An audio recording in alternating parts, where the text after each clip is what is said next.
Kalimera, Kalispera, whatever time you're watching, this is Mappa. I'm Stel, and the gentleman I have right here, you should know him. Every Apollon fan should know him. Marco, welcome to the pod. How are you doing?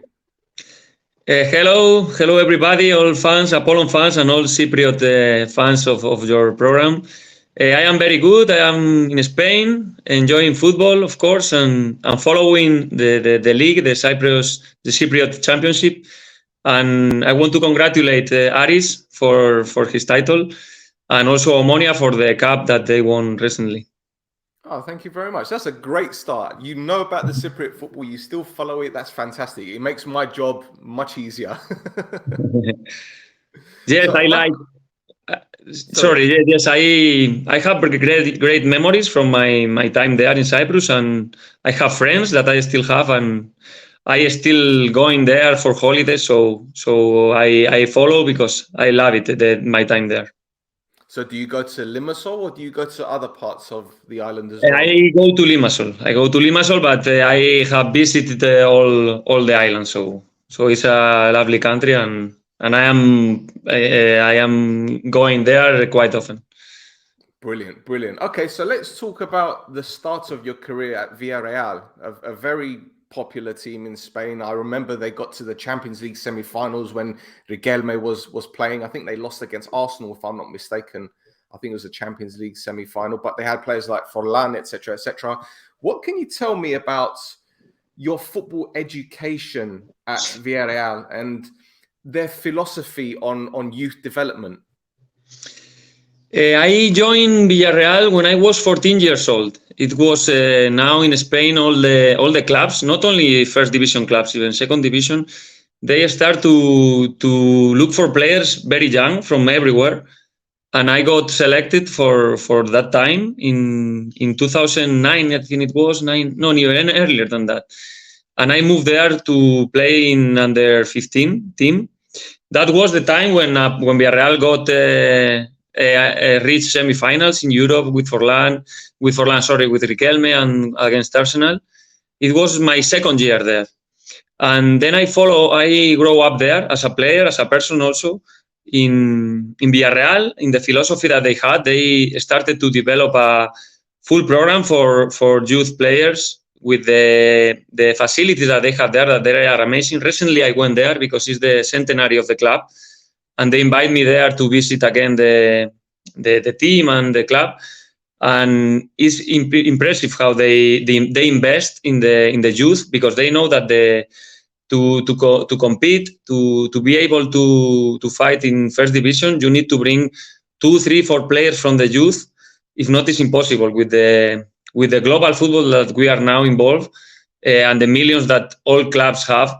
You need to bring players from down and try to sell them or to put them to play in the first team to balance the team.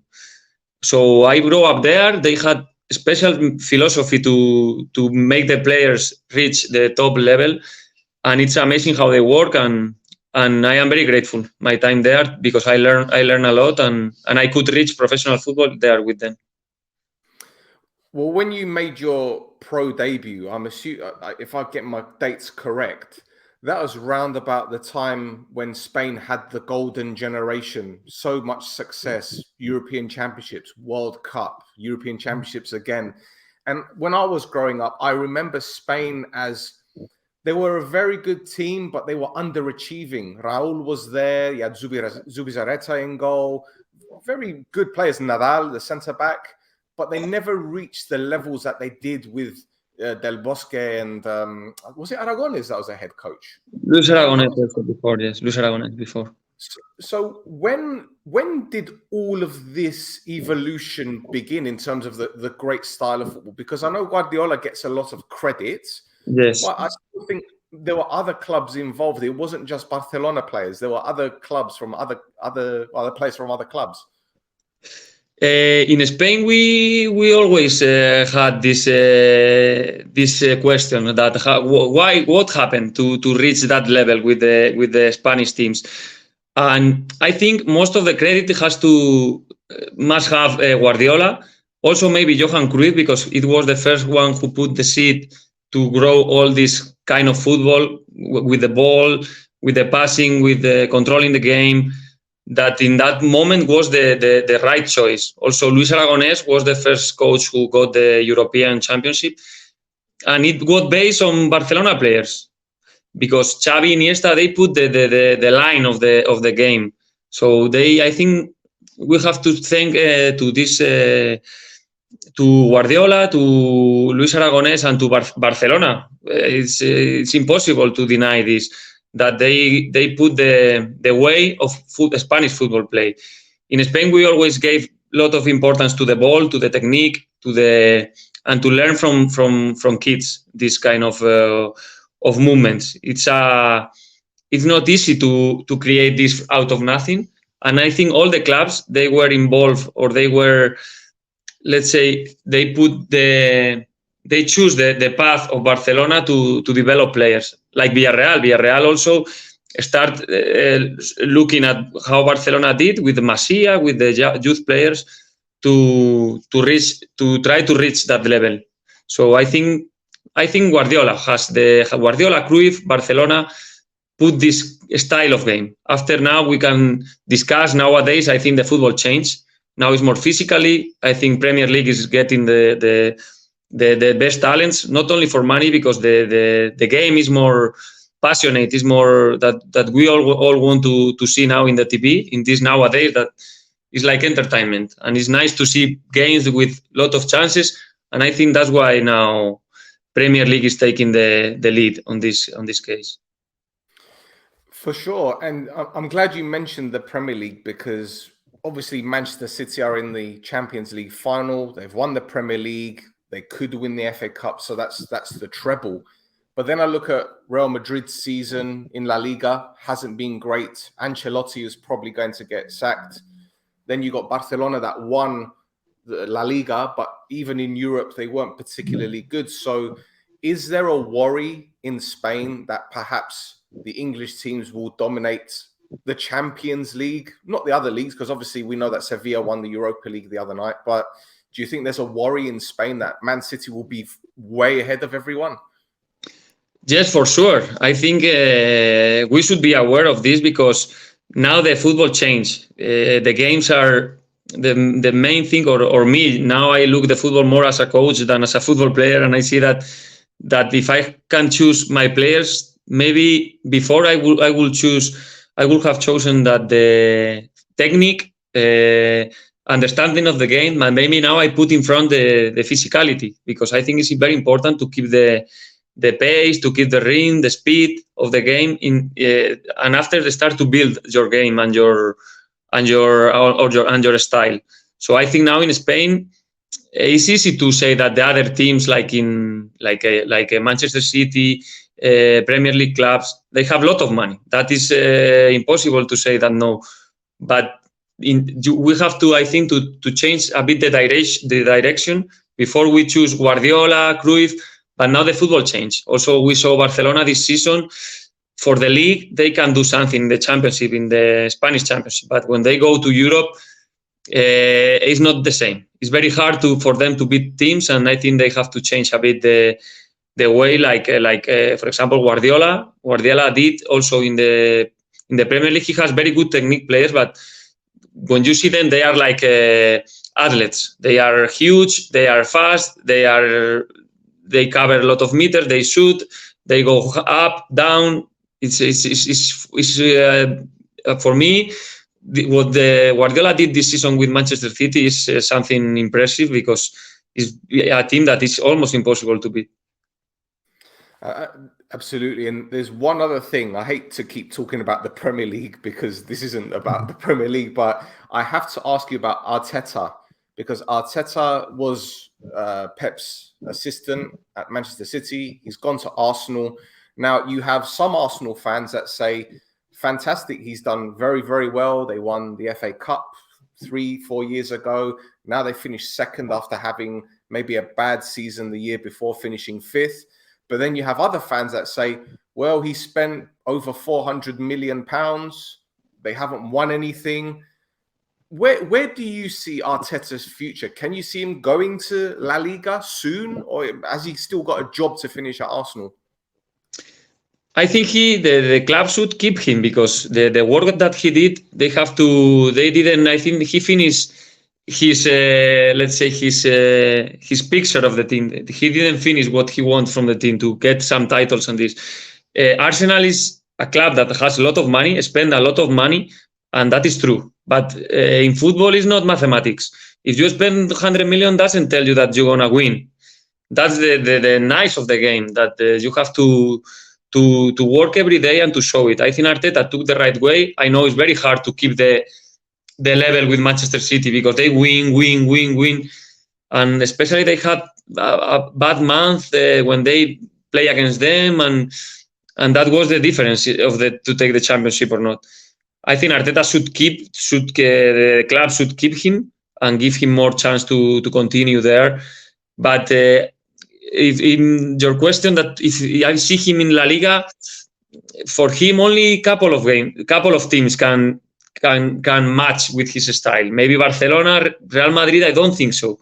I think he's more Barcelona style than Real Madrid. Real Madrid is very hard club. I mean, it's very. You need to win the next day that you arrive. They cannot wait. They cannot wait. Yeah, that's true. That's true. I look at Ancelotti. He did very well last season.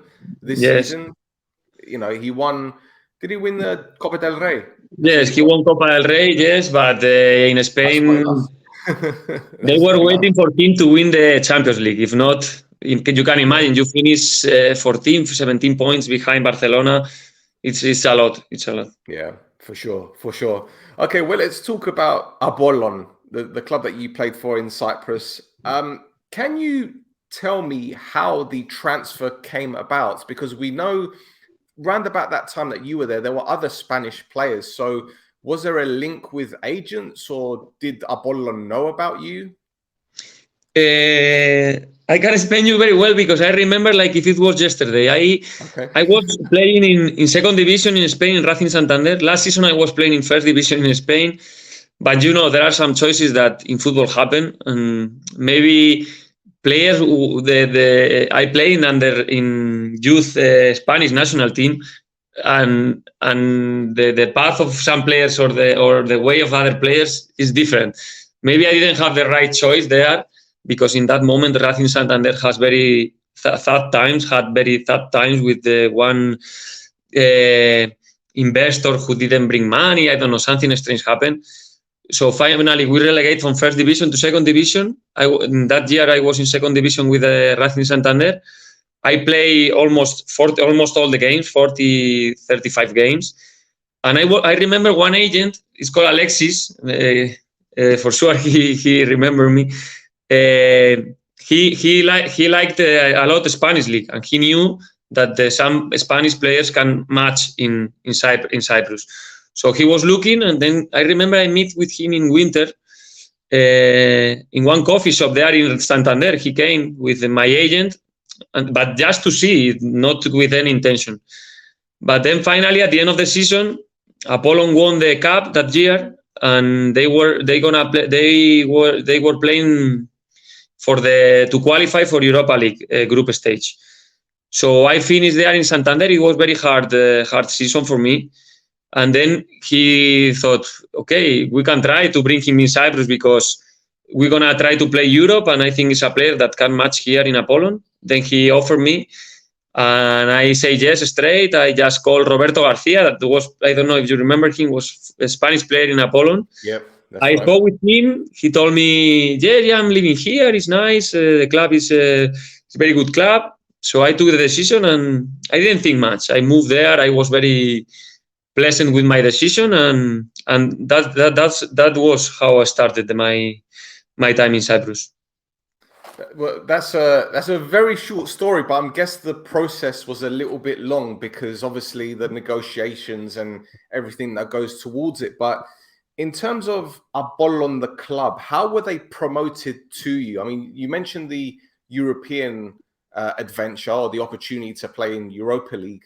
But in terms of the club's size, the history, the fan base, did anyone tell you anything about it? At the beginning, no, really no, because in Spain, Cyprus football I know more now because I was there and I like to know more, even more. But in that moment, nobody knew about Apollon really. Not Apollon, not Apoel. Even Apoel that was qualifying sometimes for Champions, nobody knew much about. But really, when I got there and when I arrived, I realized the club I joined. I saw the fans, I saw the history of the club, and it was very. I realized that I did the right choice when I arrived there, even more than before. So I was very happy to join the club. Especially, I have to say also I went there because they're gonna play the playoff to go to Europa League.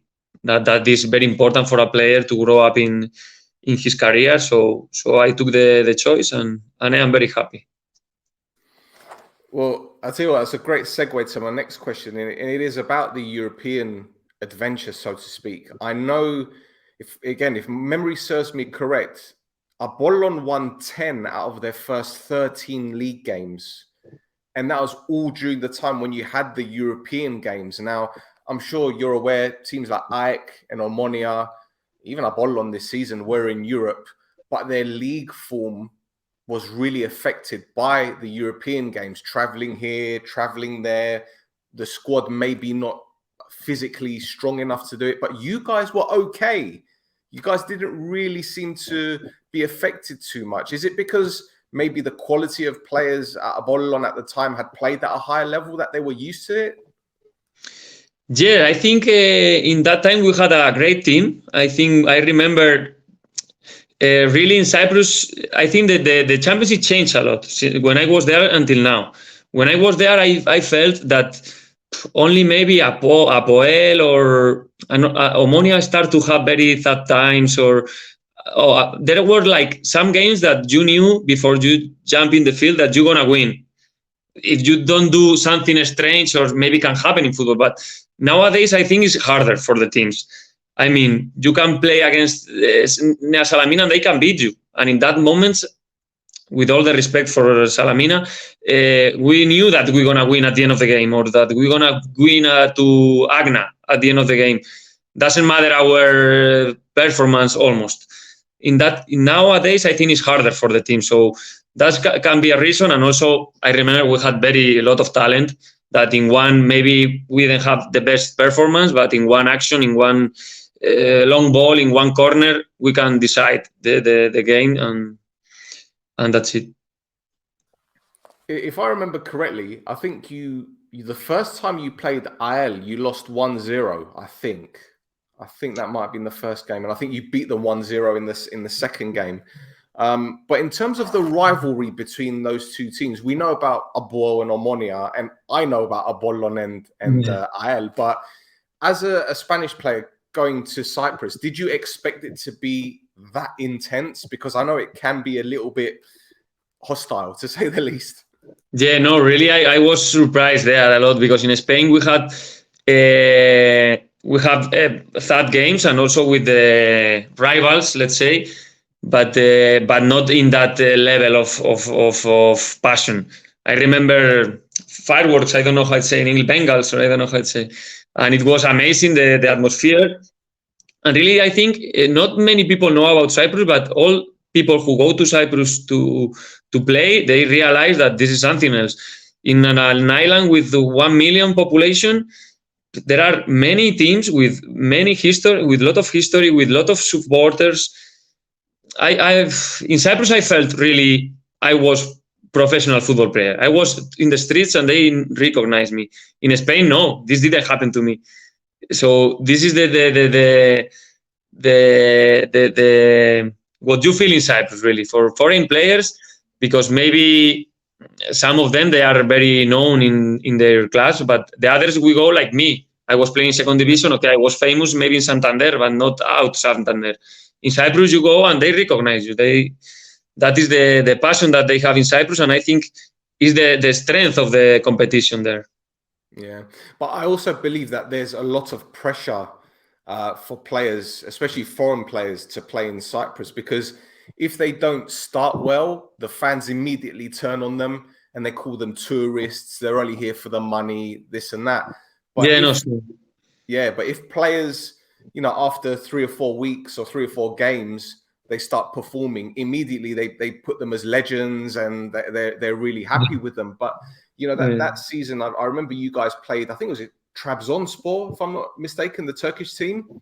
Yes. Was TRABZONSPOR. I remember the KCP, the stadium in Nicosia was full of the flag of Greece. It was, I think it was very important I realized that it was very important not only for Apollon, also for the island and for the Cypriots, that game.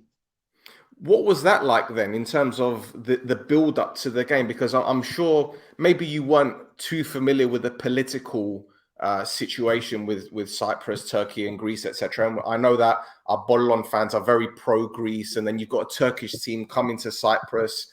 It must have been, I guess, hostile probably isn't the word I want to describe, but a high-pressure situation for everyone. You realize that it was not a normal game, because you saw what you say about politics. Straight, you have to ask what is happening there. It's not a normal game. And we felt that. We knew that we have to make our supporters proud. Even we are representing a Cypriot club, so we have to make proud all the island. And we knew that it is going to be a hard game and a special game for all. Important game for what happened in the war, for the Turkish war and everything. So I think it was more than a game. I think we did all what we could. I remember at TRABZONSPOR, they have a lot of money. They have big players. I remember they had Malouda from Chelsea. They have some very important players. And we of course, we knew that it was more than a game, but finally it's football. We have to play to represent the best of we can the game, but nothing else than football, and make proud the supporters. I think we did, and that's it. Well, it seemed that you guys had a pretty good season. I think you guys came third in your first season, if I'm not mistaken. Your first season in Cyprus, you guys finished third. I think wasn't and Apollon joint top? I think, because my memory isn't great at the moment. I think it was third or second. I don't remember. Yeah. I don't remember the first season. I don't remember. Yes, but I think yes. What I remember, and I have a great how could I say, a great story for myself is that I never won a title with Apollon, and I will have wished to do it because it's an amazing experience. I know that there's pressure for every club you go to as a footballer. You know, they see the name, they see the CV, the clubs that you've previously played for. As a player that had played for a La Liga side, going to Cyprus, was that added pressure for you because maybe the fans expected more than perhaps that you could deliver? I don't know. Was there extended pressure, would you say? Yes, sure. But personally, the most pressure I put is myself. I want to perform. I want to make the things good. I want to be something important for the club. When I join a club, I think that I'm going to stay there 10 years. So I take it like this. The good advantage I see there when you move to Cyprus, for example, is that I didn't understand Greek. So, I mean, you know, you are like in your world, and you can focus in your game and in your performance. There is no noise around you. Maybe if you are, I can understand Cypriot players when they come, they listen, the family, the friends, the newspapers. Maybe I took a newspaper, I saw in my picture, but I didn't know what it was there, right? I mean, not good, not bad. I think from both sides. So finally, I think you can go in your world, focus in your football, focus in your performance, play one game, next game, and that is, I think, is important also that to keep out of this noise. I remember in Spain last season, I played here. It was crazy. The newspapers were crazy. It's better not even to open, because if you play good, you win. Why you didn't win 3-0? If you lose, you are the worst. This is very hard. I think it's important for players to keep a line, a balance, and that is how the performance comes. So when you came to Cyprus, in fact, not just when you first went to Cyprus, but your time on the island, were there any things that surprised you? I mean, I remember talking to Manu Garcia about when he first came to Cyprus and he was at the airport and they lost his luggage. And we said, well, that's normal for Cyprus, you know, or maybe how people park their cars on the pavement, and there's other things. And I'll give you another example, the match fixing and the betting in Cyprus. For example, Olympiacos today got a 50,000 euro fine because there was suspicious betting with a game against Doxa. Now, I know these things happen everywhere in football, but in Cyprus, it appears to be, it is what it is. Were there any little things that you noticed that were very different to the Spanish, I don't know, attitude towards football? Yeah, there are many also in the way of life, for sure. But because I think it's because it's an island and it's small, it's a bit different, everything. It's like everybody know each other, especially in football. I was surprised, yes, of course, about the betting, how you said, about the referees, that everybody was blaming the referees. They put bombs, or I don't know what. It was crazy. For me, it was like, what is this? This is just a game? How this can happen? Also, the fights with the fans, or being in the facilities in Apollon, and all the fans come to sing, to support. I never lived that, but I think it's the way of Cyprus. Live football. Of course, you have to keep the sense in everything, the common sense in everything what happens there. Like it's football, it's a game, but it's nice to feel the passion that they put until the limits that never can happen. I remember I played one game we play against AEK Larnaca, and it was suspended because the fans of AEK, they were not many, it was in Syria, and they jump over and they try to fight with us in the bench. And I was, what is this? It's amazing. And they cancel the game. They give us the 3 points. Things that only in Cyprus, I think, can happen. But it's how it is. I think they are trying to improve a lot, the championship. The clubs are improving like crazy in Cyprus. The new stadium in AEK, new stadium now for Limassol. I think it's going in the right way. Cypriot football is going in the right way. For me, just they need to improve in my opinion, in the youth teams, the youth teams of each club. They have to bring more Cypriot players. I know it's hard because there are not many Cypriots, but I mean, it's not because in Spain we do the things better. That maybe a bit better, yes, but not with that difference to bring maybe 100 new professional players every year, and in Cyprus, one. Yeah, you're right. I agree 100%. That's a very fair comment. You mentioned the AEK fans trying to fight you guys. In terms of the Apollon fans, I know that it doesn't just happen with my team or Monia, but also other clubs. Fans have a lot of influence with decisions being made. Sometimes it could be team selection. Sometimes it could be transfers. I've heard one player was going to join APOLLON and the fans didn't like it. And they made a complaint to the president and they said, if you sign him, there's going to be trouble. In terms of the Apollon fans for you, can you tell me, your good experiences with them and maybe some different experiences with different supporters, like bad ones? Do you remember any of these stories? I really don't have any bad story. I felt very loved there in Cyprus for the fans. I think also my way of football, it was very sacrifice. I was a midfield player. They saw my passion or what that I put everything in the game. Maybe other players, they had more problems because they are more quality players that or you do amazing game or they jail you, like you don't run, you just came here for the money. I had very good. I feel loved still when I go there and someone recognize me. They tell me, how are you? How is everything? You were the best. All these things. So bad experience I really never had with, especially with Apollon fans. I think I cannot complain about my time there, about how they treat me, and also the club for me was they have very good treat with me.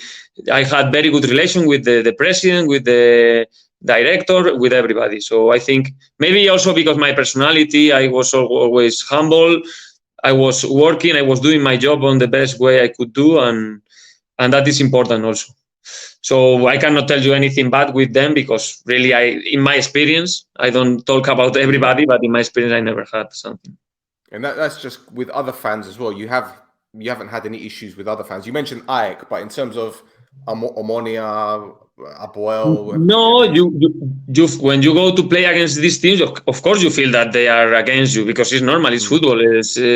But with the normal limits that this can't happen in a field. Never, no aggressions, no nothing. That I know that it happened also sometimes, and this is for sure. We have to refuse and to say no in football. This cannot have any space. But I never had of course, we have that games, with Omonia, with APOEL, and you feel the pressure from the other fans. But until normal limits that respect your game, just respect your work, and that's it. Well, I'm glad we're talking about fans because there's one Apollon fan who is a club legend, and I believe I think he broke through to the first team when you were there, and that's KYRIACOU. Yeah. Now he's become a legend at the club. Was a captain when they won the league last season. What is it about him that makes him such a special player, do you think? When I was there with us, start to play with CHAMBOS and PITTAS. But even CHAMBOS, the cup that Apollon won the year I came, the year before I came, he was first 11 in the cup. So he was, I think, 17 years or something like that. So this can tell you the kind of the player that we are talking about, a big player. No one with 17 years old can play a final. The coaches are not stupid. The coach put the players for their performance. So I think he had the level already in that time. Of course, he needed to get more mature than now for sure he is, and he showed during many years. He moved also to Portugal one season. Then I think was important for him to improve as a player. And now he's giving to the club what he had in his legs. He has very good shooting. He has very good physical performance. He was a humble player, eager player, solidarity player. I mean, he ran a lot. He helped a lot. I think he's a great captain. And I think he's a special player in Cyprus. Is what I say. Not many clubs they give the opportunity to the players. Like in CHAMBOS got it, PITTAS got it, and now we saw the results of PITTAS. He's now almost the most important maybe player in Cyprus for the national team. So I think it's important to give these chances for players that they have to show what that they can, but they need the opportunity. And I remember seeing Bitta maybe 1 or 2 seasons ago. He was stuck on the left wing, and now he's playing as a centre forward. And the type of goals that he scores, they're not just tap-ins, they're headers, right foot, left foot. He's moving into the right positions. He's angling his runs. He's playing off the defender's shoulder. It seems that he's been playing centre forward all of his life, but he hasn't. It's incredible. Yes, when he started to come with us, I remember him as a winger, fast winger, maybe a bit weak in the contact, but very fast. But I think his evolution is amazing. Now he's like, maybe it's too much to say, no, but Cristiano Ronaldo, he was playing as a winger, then he moved a bit more to the striker, and then he was more decisive in the game. He was more sharp, more accurate. Maybe he didn't do many actions, but the actions that he did was like very definitely for the game, to score, to give assist. And I think PITTAS is having this performance now. I think he's a mature player for sure now, and I think his numbers are there. He scores, he assists, he makes chances. I think he's a very good player. He has right foot, left foot, headers. I think he's a clever player, fast. That in the last meters is very important to have this speed of finishing. For sure, 100%. And there's another player that you played with who recently retired, and that's FOTIS. He's had an incredible career, 5 or 6 cups, I think. He's won the league title as well. He retired as an Omonia player, but again, he did so well at Apollon.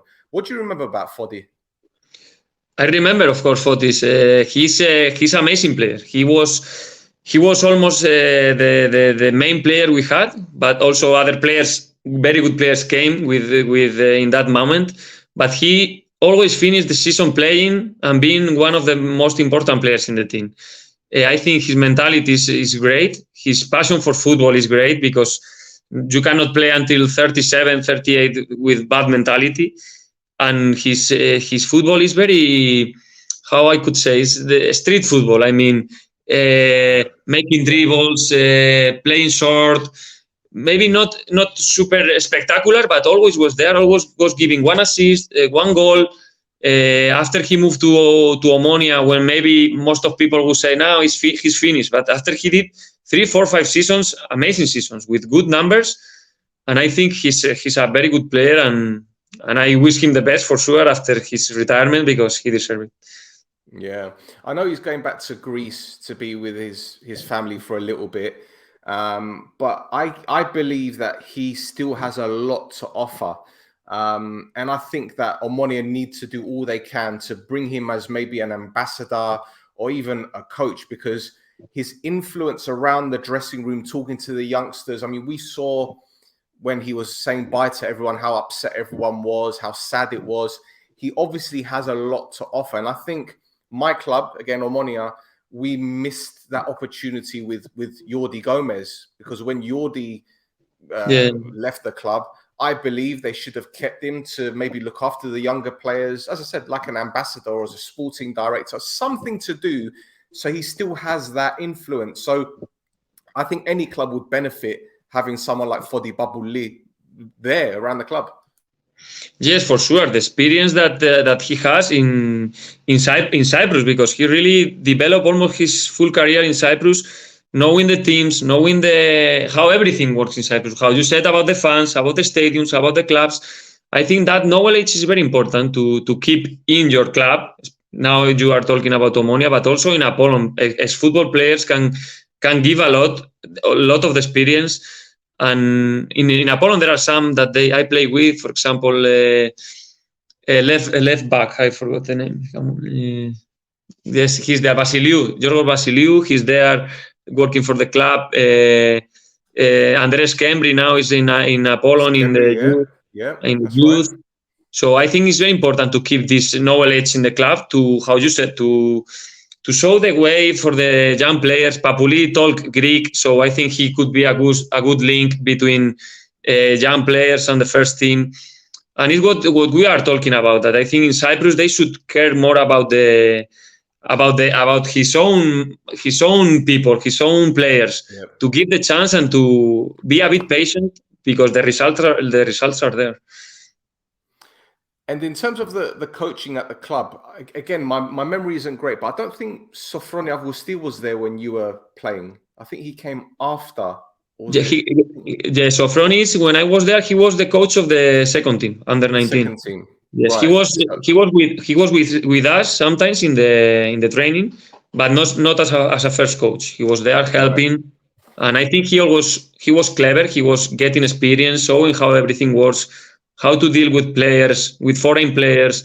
And I think he got all insight. And after we saw the results with Apollon, with APOLLON, with the club that he has been. Now he was in Carmetisa, no? This season at the end, or? Yeah, and he went to Omonia. He went to Omonia in January and won the cup. So and I didn't know this move. So look. Yes. Yeah, no, I think he's a total coach in Cyprus. He has been in all clubs. He has did amazing results with all of them. And for me, what is more impressive is that straight he get the team and the team start to go high. He doesn't need time like Arteta. We said that before.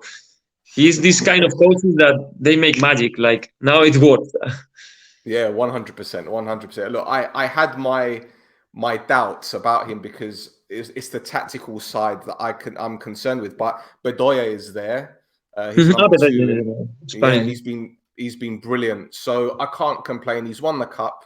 We move on. But I know we're hard pressed for time because you're a busy guy. I don't want to take up too much of your time. But in terms of your teammates at the club at the time, were you When you saw the players that you played with, because I don't know if you had played with many of them before, but were there any standout players at the club? Not just Cypriots, but in terms of the non-Cypriot players, were there any standout guys there? What do you mean standout? Because I don't. Yeah, so in terms of when you saw them in training or on the pitch, you'd probably think, wow, they could do well in maybe the second division in Spain or first division or in other leagues. Yeah, I play with very good players in my time there. And for example, Kamel Meriem, but we know him. He was playing in first division in France. But from Cyprus, I was surprised with some players that you really think that, wow, this is they can do it great in another countries. For example, I remember Merkis. After he moved, he did good career in APOLLON. I think he was a strong central defender with very good conditions. But for me, what makes the difference is the mentality. Not everybody is ready to move abroad. Not only from Cyprus to other countries, if not from other countries to Cyprus. There are players that they are amazing in other leagues, even maybe harder than in Cyprus. But they reach Cyprus and you say, "What is this player? He doesn't know even how to shoot." This happened because the mental state and the mind and the family and the atmosphere is very important for a player. That's why, how you said before, that it's very important to keep players that can make this role, to give confidence, like PAPOULIS, for example, in Omonia, how you said, or players that can show you the way that and support you in that moments that maybe good players are not performing how they should. Mm-hmm. Brilliant. Well, I've got some quick fire questions about your teammates and then maybe some about your experiences with Apollon. In terms of the dressing room, in terms of the players on the training field, who would you say was the most entertaining? I will say... So you mean because of his quality or because of his character? I'd say the character. Maybe he's a comedian, or he could tell jokes, or he's just a funny person, good singer, that kind of thing. I will say in the time I was there, Angelis, the stopper, Angelis was very funny guy and was very welcoming people from abroad, because sometimes, when some foreign player comes, that maybe the first weeks the relationship is more like, oh, this guy came to take my position in the field, blah blah. But I think Angelis was very, very welcoming the people and very funny. Okay. And did you have any people in the dressing room that like to dance a little bit, or maybe go to the clubs too much? Maybe I didn't realize that they were going to the class, but for example, who was one? I want to mention Rashid Hamdani, because he was an amazing example as a mate, as a human. So I think he was maybe the best player that I can play with. He was honest in the game, honest behind the game, and very calm person, very polite. I think he was I have to mention him because he deserved it. Yeah. And every footballer that I've spoken to that has played in Cyprus that isn't from Cyprus, I've always asked them this question. Is there anything that you remember about Cyprus that if you saw it happen in another country, it would surprise you? But in Cyprus, it's like, oh, well, this is just so typical of Cyprus. Well, we talked before. I mean, I think the atmosphere in the stadium sometimes is surprising, because you never expect to live something like that in Cyprus. And what I was surprised in Cyprus is how they treat you as a professional football player. Really, you feel that you are in the top level there. Maybe in Spain we think that in second division, but of course you feel as a football player, you are treated like that. But there you can feel it every day in every corner of the city. In Spain, you live the let's say the football atmosphere, and you are a normal person. But in Cyprus, I think everybody's fan of one club. Everybody, or they know you for good or for bad. But everybody, the women, men, everybody. Brilliant. And just a final question with regards to your playing time at Apollon. Were there any moments that you really, really enjoyed, whether it be a victory against an opponent or maybe scoring a goal? Was anything that really stood out for you? I have very, very good memories there. I remember one game that we were playing to qualify to Europa League group stage against Lokomotiv. It was playoff. We lost at home, 1-2, I think. We lost, and there we won 4-1, 1-4. Let's say. It was amazing. I remember all the trip. It was a very strange moment because we lost the first game, the first date in Cyprus. The first game we lost, and it was between. We played first leg, game in Cyprus, and then the second leg. Yeah. And it was, we lost in the game. We have been lost in the first leg.